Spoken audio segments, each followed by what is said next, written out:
पंजाब केसरी में आप सबका स्वागत है। मैं हूं चंद्रशेखर धरनी। हरियाणा कर्मचारी चयन आयोग के अध्यक्ष भोपाल सिंह खत्री जी हमारे साथ मौजूद है, बातचीत करेंगे। खत्री साहब, स्वागत है पंजाब केसरी में। नमस्कार, आपके सभी दर्शकों को मेरा प्रणाम। खत्री साहब, जिस प्रकार से हरियाणा कर्मचारी चयन आयोग का ये भवन है, जो नया भवन, अपना भवन, हरियाणा कर्मचारी चयन आयोग को कब तक मिल सकता है, क्या संभावनाएं हैं? धरनी जी, आपने हमारे जो दुख तीरग है ना, उस पर हाथ रख दिया। हमारे पास स्टाफ जितना है, लगभग अभी 300 लोग स्टाफ है और यहाँ पर बैठने की भी पूरी व्यवस्था नहीं है।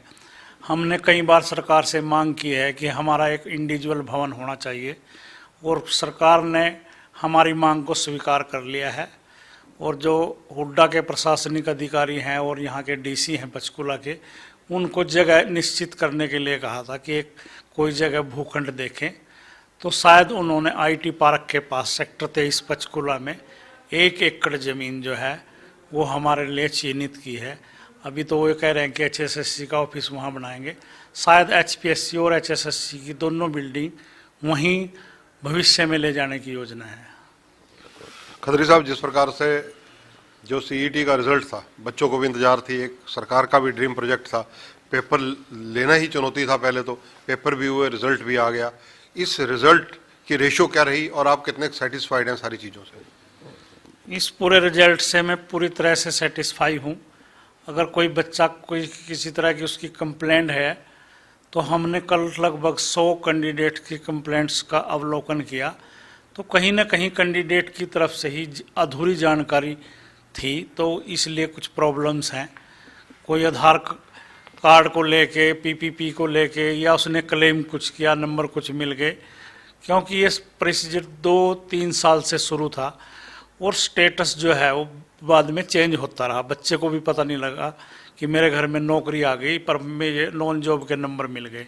पर जब उसने भरा था उसके घर में नौकरी नहीं थी। जैसा कि आपने सिनेरियो पूछा, तो 11,22,232 जो कैंडिडेट थे उन्होंने अप्लाई किया था और 7,73,572 लोग परीक्षा में बैठे थे, जिनमें से मेल कैंडिडेट 4,77,926 थे और फीमेल 2,95,627 थे।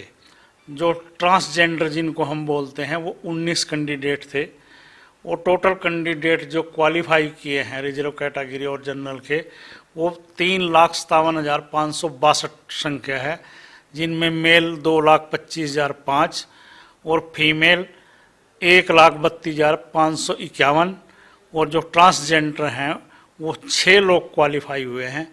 इस तरह से 3,57,562 लोग कुल क्वालिफाई हुए हैं और जिन्होंने परीक्षा दी थी ऐसे 4,16,010 कैंडिडेट जो हैं वो डिसक्वालीफाई हुए हैं, जो 50% और 40% की रेशो को अचीव नहीं कर पाए। खत्री साहब, जो ये चयन प्रक्रिया अपनाई गई, रिटर्न टेस्ट था, सारा कुछ था, इसमें पारदर्शिता का भी दावा किया जा रहा है। अब कितनी पोस्टें हैं, इनको कब तक भरा जाएगा और इसमें कितने बच्चों को इनमें से बुलाया जाएगा पोस्टों के अगेंस्ट? अभी हमारे पास सरकार की तरफ से जो सी क्लास के लिए हैं वो 30,369 पोस्टें जो हैं वो आई हुई हैं। इसमें टीजीटी की अलग से 7,500 हैं और पुलिस की लगभग 6,000 पोस्टें आई हैं। टीजीटी तो अलग स्टेट के आधार पे होगी, पुलिस सीईटी से ही होगा। इस तरह से हमारे पास सी क्लास के लिए अभी तक लगभग 42,000 पोस्टों की डिमांड है। जो रिक्विजिशन है वो सरकार की तरफ से आ चुकी है और अगले 15 दिन में हम इन 42,000 पोस्टों का विज्ञापन करने जा रहे हैं। खत्री साहब, अभी तो जो रिजल्ट आया उसमें बहुत त्रुटियां हैं। किसी बच्चे को 5 अंक नहीं मिलने चाहिए थे, मिल गए, किसी को मिलने चाहिए थे, नहीं मिल पाए, और कईयों की और कई शिकायतें इस तरह की बहुत ज़्यादा जनरल तौर पर देखी जा रही हैं जो बच्चे बता रहे हैं। कल ही हमने एक नोटिस निकाला है अपनी वेबसाइट पे और हमने बच्चों को कहा है कि 15 दिन का टाइम दिया है कि अगर कोई आपको त्रुटि लगती है तो आप उसको सुधार सकते हैं, हम अपने लेवल पे उसको सुधारेंगे और हमने बच्चों को 15 दिन का टाइम दिया है। त्रुटियां कुछ बच्चों को क्लेम के आधार पे हैं, क्योंकि प्रोसीजर 2-3 साल से चल रहा है तो स्टेटस चेंज हो रहा है, और कुछ पीपीपी से हमने अपने नोटिस में ही कहा था कि हम सारी चीज़ें आपकी पीपी से वेरीफाई करेंगे। तो जैसे किसी बच्चे ने क्लेम किया कि मेरे घर में नौकरी नहीं है और उसके घर में नौकरी वाकई नहीं है, तो हमने तो एक सरकार की तरफ से जो नोटिफिकेशन है कि जो नॉन जॉब के नंबर हैं वो केवल उन लोगों को मिलेंगे जिनकी वार्षिक आय 1,80,000 रुपये से कम है। तो बच्चे ने तो क्लेम कर दिया कि मेरे घर में नौकरी नहीं है, मगर एक सरकार की तरफ से कैप भी तो लगा हुआ है ना कि नॉन जॉब के नंबर सिर्फ उसको मिलेंगे जिसकी वार्षिक इनकम 1,80,000 से कम है। कोई बच्चा है उसने कहा कि मेरे घर में तो नौकरी है, फिर भी आपने मेरे को 5 नंबर दे दिए। जब उसने फार्म भरा था उस टाइम उसके घर में शायद नौकरी नहीं थी और उसने क्लेम किया और उस क्लेम को हमने एज इट इज मान लिया।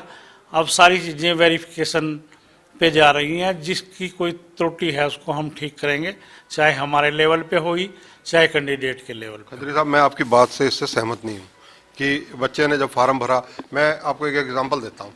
एक सगे भाई बहन है, उन्होंने भरा, बहन को तो 5 नंबर नहीं मिले, भाई के 5 नंबर जोड़ दिए गए, जबकि उस परिवार में सरकारी नौकरी है। तो ये त्रुटि तो कहीं ना कहीं आपके ऑफिस के एंड पे भी रही है या एजेंसी जो इन्वॉल्व है उसके एंड पे भी रही है। हो सकता है वो कहीं पीपीपी के लेवल पे भी हो, पीपीपी में अपडेट ना हो ये चीज़, और हमने सिर्फ पीपीपी को ही आधार मानना है, वहाँ शायद अपडेट ना हो। पीपीपी में भी ये चीज़ ऐड है। ये पर्टिकुलर केस को मैं जानता हूँ, इसलिए मैंने आपसे बताना चाहता हूँ कि आपके कहीं ना कहीं त्रुटियां आपके विभागीय भी। अगर आप हमारे पास जो उसने एप्लीकेशन फॉर्म भरा और जो उसको अब स्कोर कार्ड मिला और पीपीपी, अगर ये तीनों चीज़ें लेके आप आ जाएं, हम दूध का दूध पानी का पानी कर देंगे कि किस लेवल पे त्रुटि है। ऐसा नहीं है, कहीं ना कहीं तीनों स्टेजों पे कहीं ना कहीं एक स्टेज पे त्रुटि है, इसलिए ऐसा हुआ है, वरना नहीं होता ऐसा। खत्री साहब, सीईटी को क्वालिफाइंग बनाने के लिए क्या विचार चल रहा है? क्या सरकार को कोई लेटर लिखी है आपने?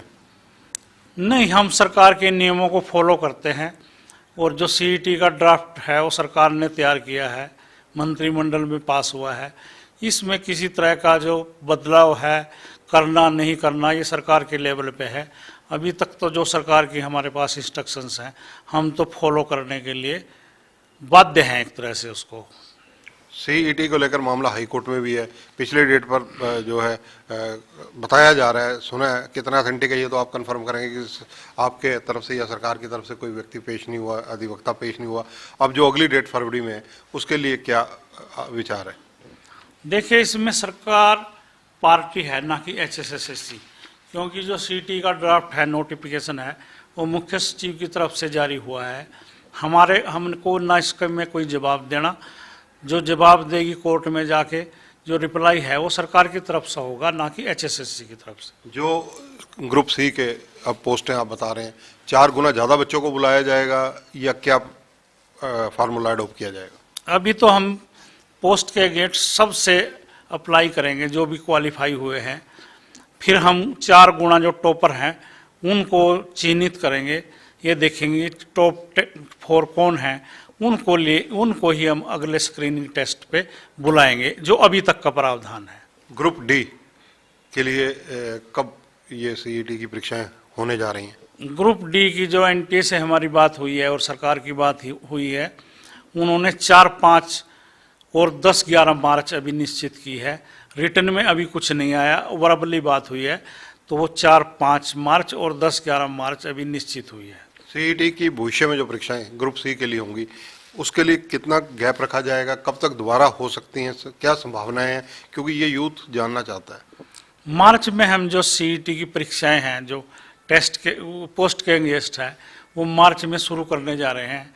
जैसा आज ही न्यूज़पेपर के माध्यम से पता चला कि 10वीं और 12वीं की परीक्षाएं 27 फरवरी से लगभग 26 मार्च तक होने जा रही हैं। तो हम ये शेड्यूल देखेंगे कि संडे और मंडे में भी क्या परीक्षाएं हो रही हैं वहाँ। अगर परीक्षाएं नहीं हो रही है तो संडे मंडे को लेके हम मार्च के फर्स्ट वीक में भी ये शुरू कर सकते हैं, वरना परीक्षाओं के बाद तुरंत बाद हम अपनी जो पोस्ट के गेस्ट हमारी परीक्षाएं हैं उसको शुरू करने जा रहे हैं। अगले चरण की परीक्षाओं में क्या 25% हरियाणा से संबंधित जनरल नॉलेज के क्वेश्चन पूछे जाएंगे? नहीं, ऐसा कोई प्रावधान अभी नहीं है, क्योंकि ये सीईटी में हम पूछ चुके हैं और हम जो अगला जो क्वेश्चन पेपर है वो सिलेबस आधारित करेंगे।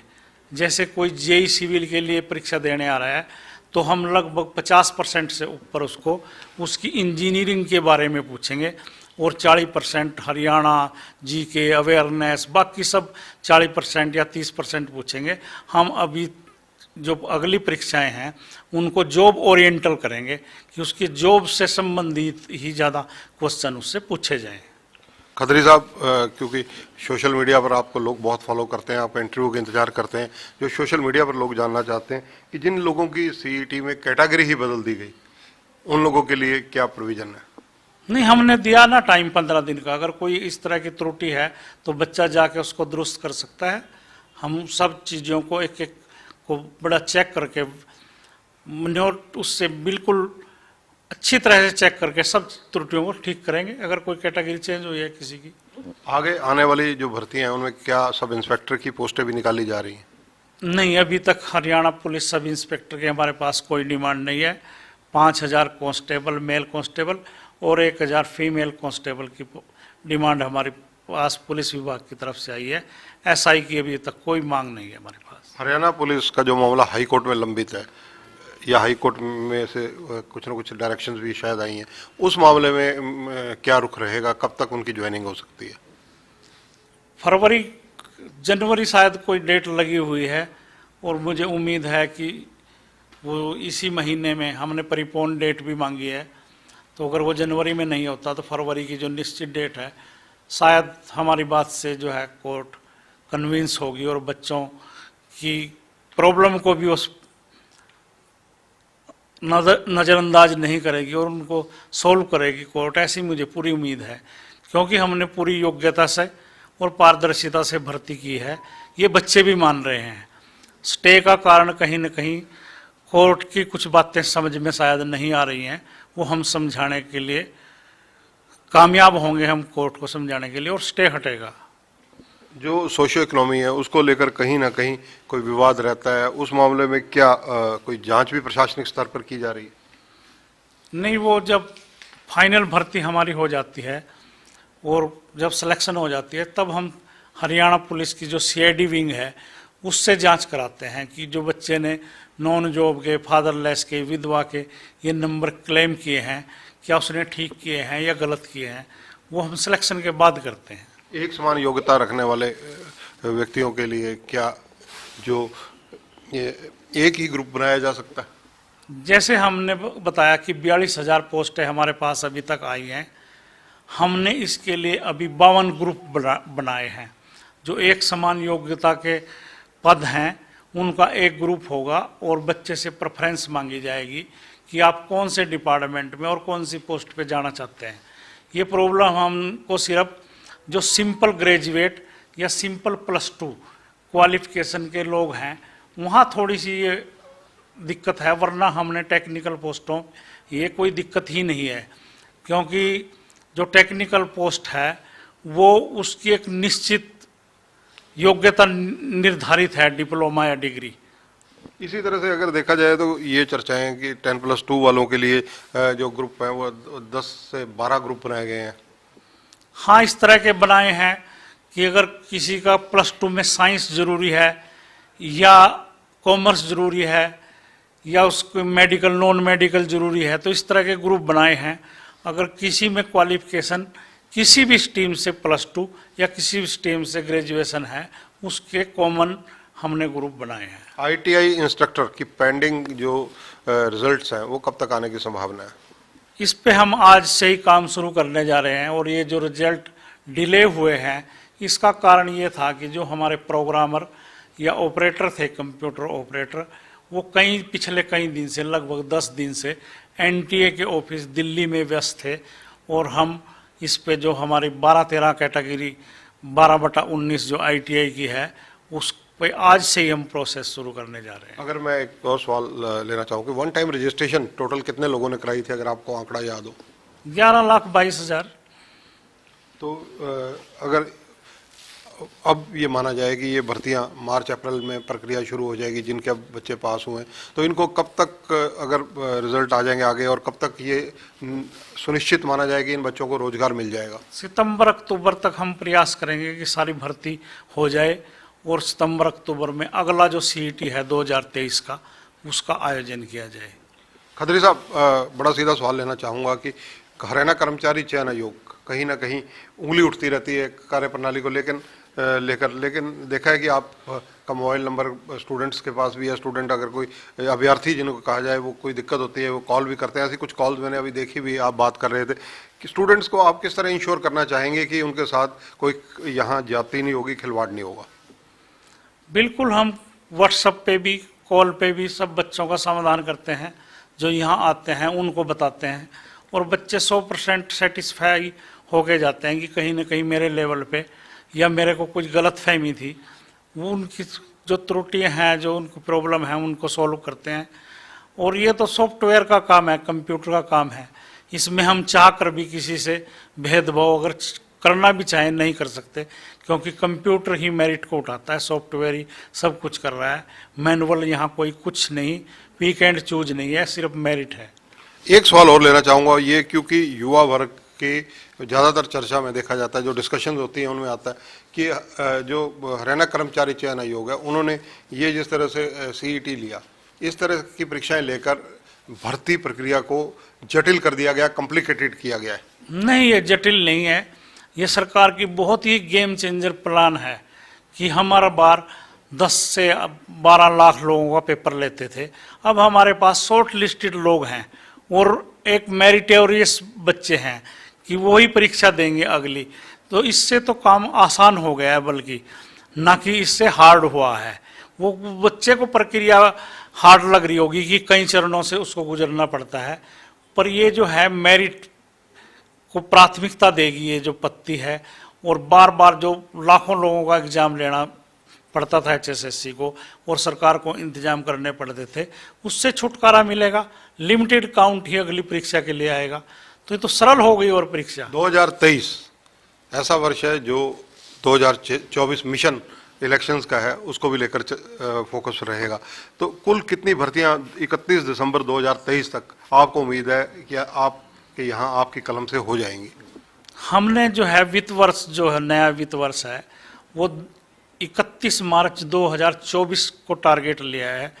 और हमारे आयोग का पूरा प्रयास है और सरकार के सहायता से कि लगभग HSSC जो है, हमारा जो कमीशन है, वो 65,000 दो प्रदेश के युवा हैं, उनको 65,000 लोगों को नौकरी देने का काम करेगा विभिन्न पोस्टों पे। हमारा टारगेट 31 मार्च 2024 है, ना कि 31 दिसंबर 2023। धन्यवाद। तो ये है भोपाल सिंह खत्री, इनका कहना है कि वित्त वर्ष 31 मार्च 2024 को समाप्त होगा, यानी 1 अप्रैल 2023 से लेकर 31 मार्च 2024 तक भर्ती प्रक्रिया के लिए जितनी भर्तियां करनी है उसका इन्होंने दावा किया कि इतनी भर्तियां करने का प्रयास रहेगा।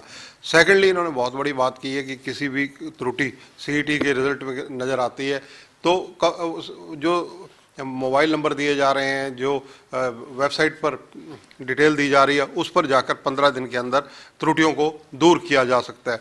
तीसरी अहम बात इन्होंने बताई है कि हरियाणा कर्मचारी चयन आयोग को अपना भवन मिले, इसके लिए उनके सार्थक प्रयास चल रहे हैं और 1 एकड़ की ज़मीन जल्दी ही मिलने की संभावना है और नए वित्त वर्ष में हो सकता है कि उस पर काम भी शुरू हो जाए। कैमरामैन संजय सिंह के साथ चंद्रशेखर धरनी, पंजाब केसरी टीवी, चंडीगढ़। हमसे जुड़े रहने के लिए हमारे YouTube चैनल को सब्सक्राइब करें और नई वीडियो की नोटिफिकेशन के लिए बेल आइकॉन को दबाएं। अगर आप ये वीडियो Facebook पर देख रहे हैं तो लाइक जरूर करें और ज्यादा से ज्यादा शेयर करें। धन्यवाद।